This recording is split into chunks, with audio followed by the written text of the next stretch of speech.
terça-feira eu comecei essa palavra e agora eu vou continuar. Na verdade, eu vou encerrar agora a palavra de terça-feira. 1 Samuel capítulo 16.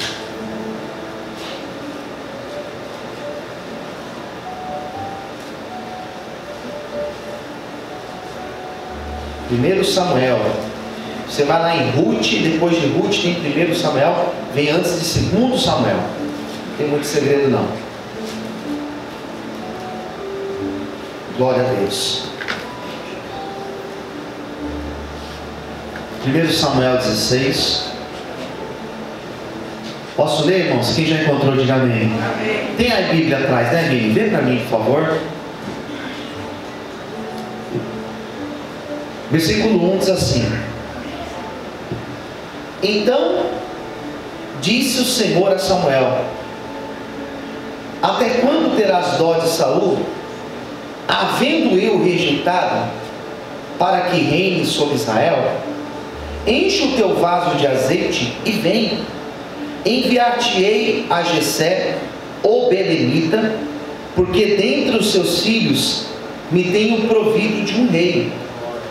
Versículo 2: Porém disse Samuel: Como irei eu? Pois ouvindo Saul, ele me matará.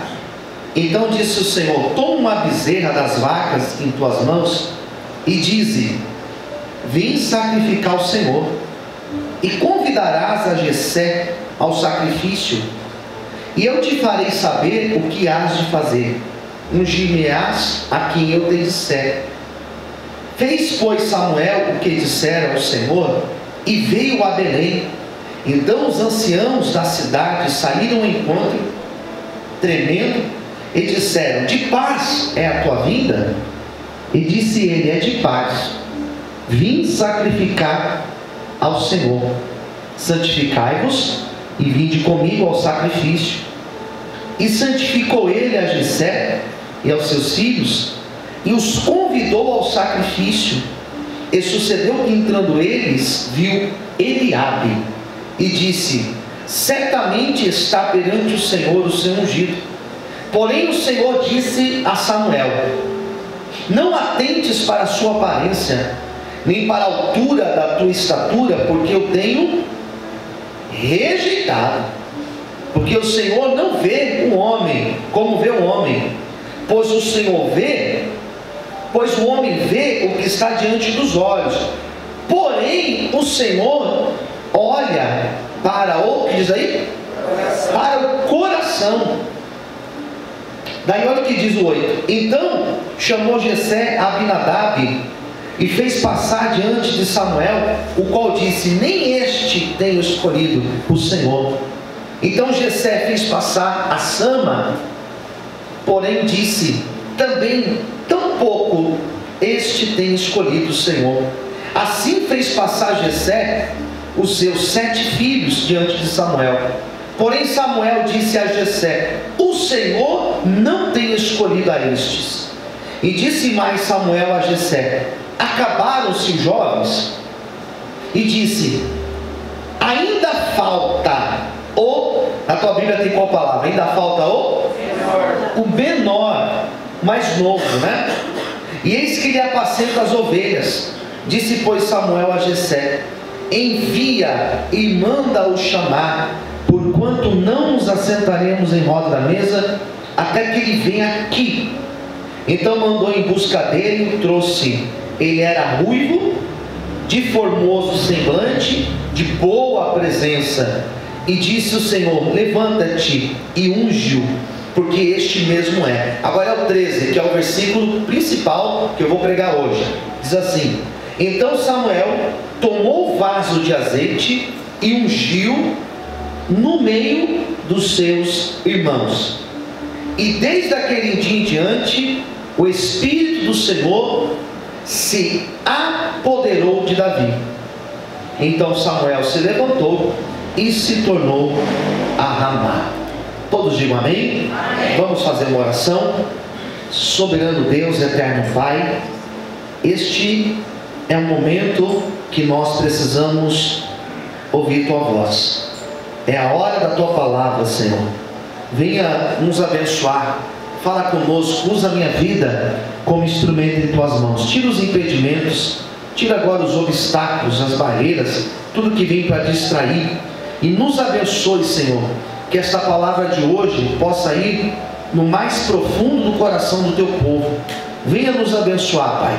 Fale com todos, em nome de Jesus. Amém. E graças a Deus. Queridos, vamos aplaudir o Senhor com bastante alegria.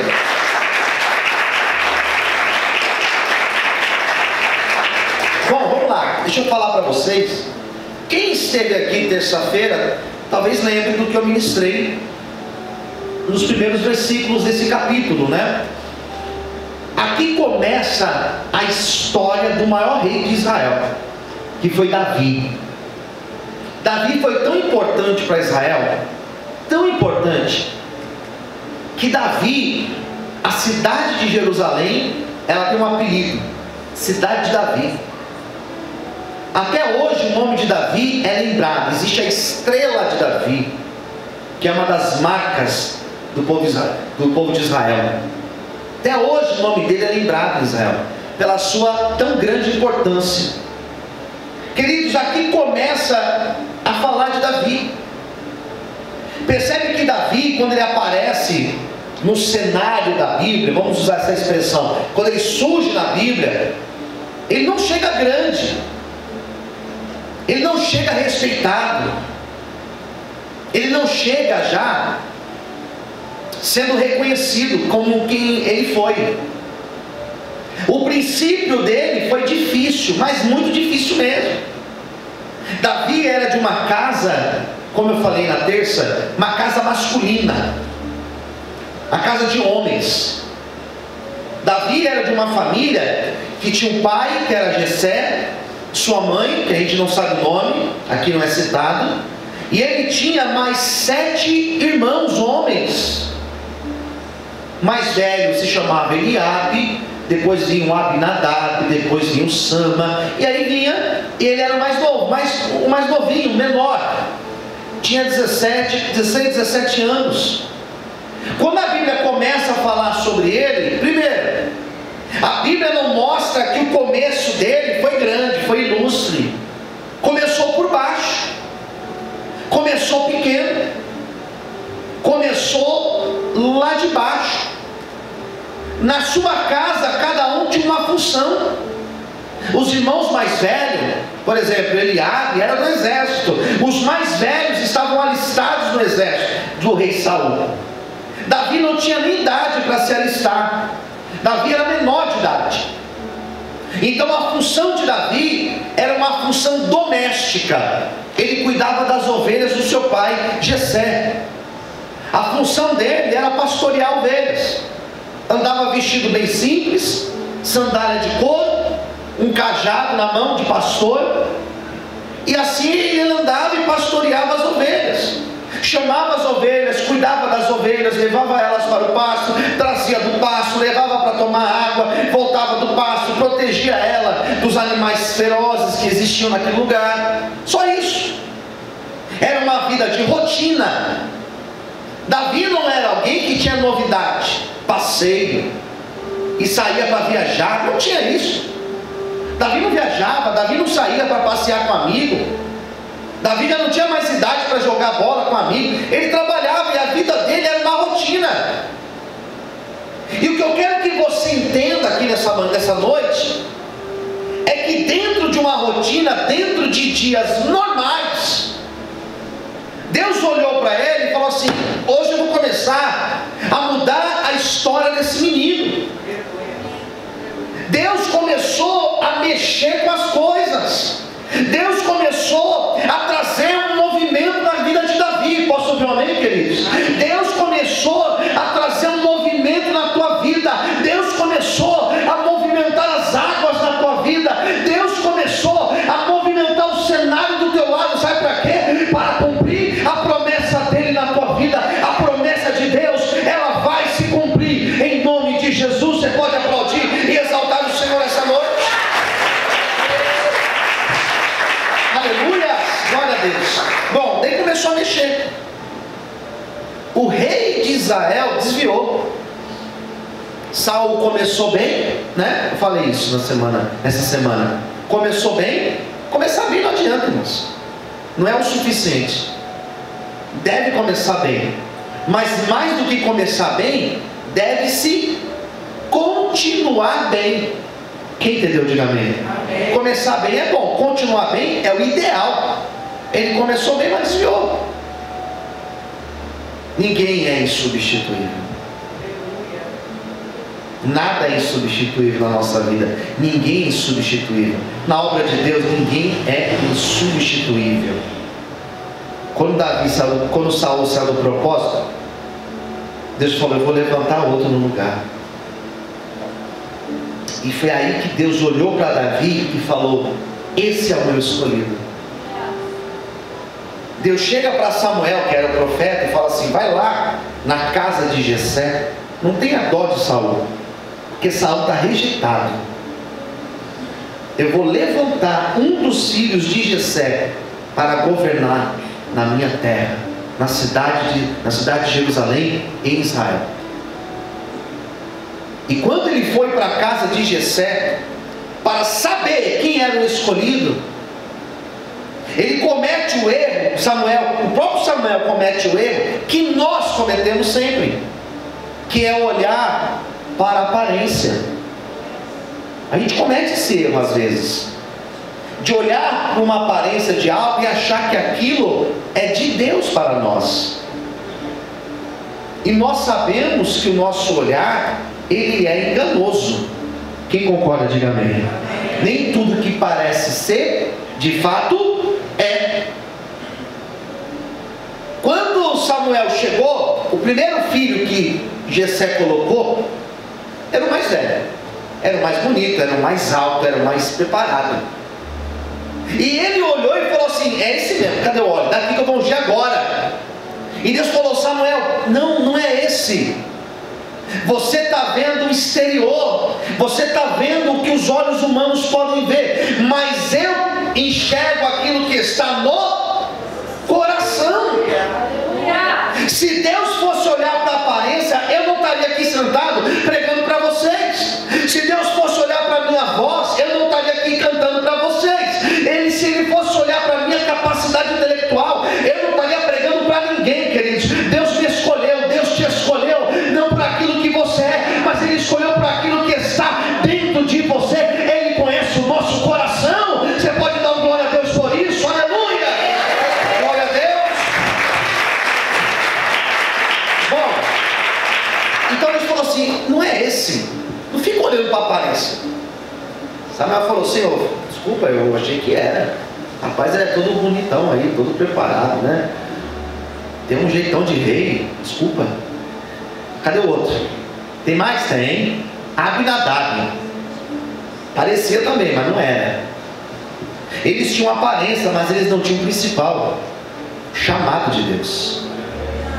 Posso dizer um amém, queridos? Amém. Chamado faz a diferença. Veio Sama, não é. Passaram todos. Samuel olhava para a aparência e Deus dizia: não é esse. Cuidado com aquilo que a aparência tem te mostrado. Às vezes a gente olha para algo, parece que vai ser bom. Busque a direção de Deus para a tua vida. Relacionamento, cuidado. Não sair fazendo aliança com um ou com o outro por causa da aparência. Às vezes vai te fazer sofrer demais. Sofrer demais. Vai naquilo que Deus tem te direcionado. Quem entendeu, diga amém. Daí, quando passaram 7 filhos, todos que estavam ali, e Samuel foi só reprovando. Samuel falou: mas acabaram os filhos? Porque Deus falou comigo que nenhum está aqui. Ele não está aqui. E foi aí que o Jessé falou: tem um outro, mas ele está longe, está lá cuidando das ovelhas, é o menor. Jessé falou: deve ser esse, busca ele, porque o Senhor tem algo para um dos teus filhos. E eu começo a entender, queridos, que aquilo que é de Deus para mim, ninguém vai tomar. Aquilo que é de Deus para a tua vida, levanta assim a tua mão, porque isso é uma palavra profética. O que é de Deus para a tua vida, ninguém toma. O que é de Deus para a tua vida, ninguém tira. O que é de Deus para a tua vida, ninguém rouba. Se é de Deus, Ele vai trazer nas suas mãos de alguma forma, chegará para você, porque o Senhor é fiel para cumprir as suas promessas. Você pode aplaudir e exaltar o Senhor por isso. Aleluia! Glória a Deus. Daí foi lá um dos irmãos, Davi, estão te chamando em casa. Samuel está lá, o pai está lá te esperando. Samuel quer falar com você. E aqui começa um agir, porque quando Davi entra naquela casa, quando ele põe o pé naquela casa, naquela sala, todos os irmãos estavam ali. Jessé estava lá, a mãe de Davi certamente estava lá. Quando Samuel bateu os olhos dele, houve o que nós chamamos hoje, nós chamamos de confirmação. Diga para quem está perto de você: Deus vai confirmar algo no teu coração. Essa voz está fraca. Com mais fé, diga: Deus vai confirmar algo no teu coração. Aleluia. Amém. Posso falar o que Deus vai confirmar? Aquilo que você buscou de direção de Deus, Deus vai confirmar na tua vida. Aleluia. Aquilo que você orou dizendo: Deus me mostra, Deus vai mostrar para você. Deus não te deixará confundido. Ele vai trazer direção para a tua vida. Não se assuste, Ele vai te direcionar de alguma forma. Você pode aplaudir o Senhor e adorar a Deus por isso. Aleluia. Aplaude o Senhor mais forte. Amém. Quando ele entra, na hora ele sentiu o coração dele: esse daí, é esse daí. E o Samuel olhou para ele e falou assim: vem aqui, vem aqui. E quando o texto fala desse versículo 13, que eu acho o mais importante de todo esse texto que eu li, quando chega aqui no 13, Samuel pega Davi lá da porta. Eu imagino que ele estava lá onde o Vinícius está. E Samuel falou assim: vem aqui no meio, vem aqui no meio. Daí imagina só Davi. Ô Vini, você consegue vir aqui no meio da igreja? Vem andando, igual Davi, você tem que andar igual Davi. Isso, Davi andaria assim. Sabe o que aconteceu? Todos vocês olharam para ele. Posso ouvir um amém, queridos? Davi chegou no meio, todos olharam para ele. Pode ir lá, pode ir lá. Já fez seu papel hoje. Todos olharam para ele. Ele estava lá na ponta, no anonimato, e veio para o... Não ouvi. Veio para o... Veio para o meio. Deus tira ele lá da ponta, lá da periferia, lá do canto, falou: vem aqui para o meio. E todos os irmãos olharam para ele, o pai olhou para ele, todos olharam para ele. E aquele que estava lá na ponta, lá esquecido, lá no meio do pasto, cheirando animal, estava lá no meio do pasto, cheirando comida de animal,